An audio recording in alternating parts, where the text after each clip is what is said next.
અંકલેશ્વરના કાપોદ્રા પાટિયા નજીક Venus icon ખાતે અદ્યતન સુવિધાસભર શિવ મમતા ચિલ્ડ્રન હોસ્પિટલનું ગુમાનદેવ મંદિરના મહંત મનમોહન દાસ અને ડહેલીના મહંત કશ્મીરા બાપુ સહિત ઉદ્યોગપતિ અશોક પંજવાણી અને આરએસએસના બલદેવ પ્રજાપતિના હસ્તે ઉદ્ઘાટન કરવામાં આવ્યું હતું. અંકલેશ્વર વાલિયા રોડ ઉપર કાપોદ્રા પાટિયા નજીક આવેલ વિનસ આઇકોન ખાતે બાળકોના નિષ્ણાંત ડોક્ટર નીરજ ગુપ્તા અને ડોક્ટર નીરવ રાઉલજી દ્વારા શિવ મમતા ચિલ્ડ્રન હોસ્પિટલનો પ્રારંભ કરાયો છે.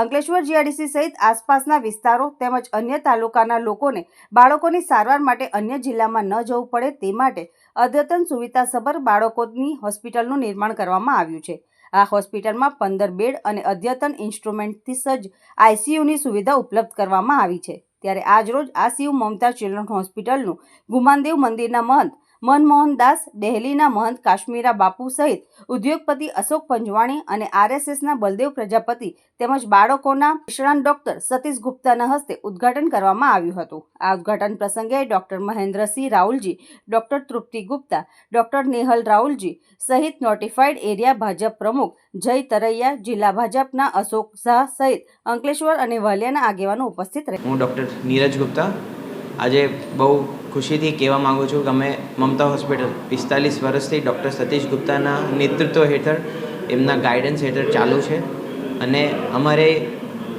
સ્વપ્ન હતું કે એક મોટું હોસ્પિટલ બનાવીએ. તો એક મોટું હોસ્પિટલ બનાવ્યું, પછી એનો પાયો એક આગળ વધારવા માટે જેડીસીમાં કાપોદ્રા પાટિયામાં આપણે વિનસ આઇકોનમાં હોસ્પિટલ એક ચાલુ કરેલી છે બાળકોની, જેમાં અત્યાધુનિક સારવાર, જે હાઈ ફ્રિકવન્સી વેન્ટિલેટર કહેવાય, જન્મ્યા પછી બાળક રડેલો ના હોય એની સારવાર આપણે અહીંયા શરૂ કરીએ છીએ.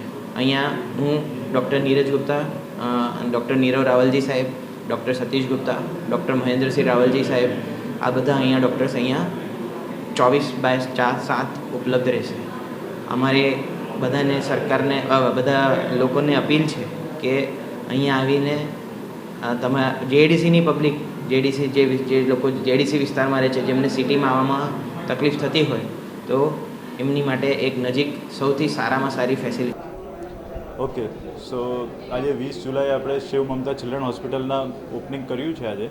સો બેઝિકલી ટર્શરી કેર જીઆઈડીસીના લોકોને સિટીમાં જવું પડતું હતું અને આગળ જવું પડતું હતું કોઈક, તો એની જગ્યા પર આપણે આગળ જવા કરતાં બધું અહીંયા જ ફેસિલિટીઝ મળી રહે અને કોઈ બાળકોને સુરત કે બરોડા જવાની જરૂરત નહીં પડે એ રીતનું આયોજન કરીને આપણે આ હોસ્પિટલનું ઉદ્ઘાટન કરીએ છીએ આજે.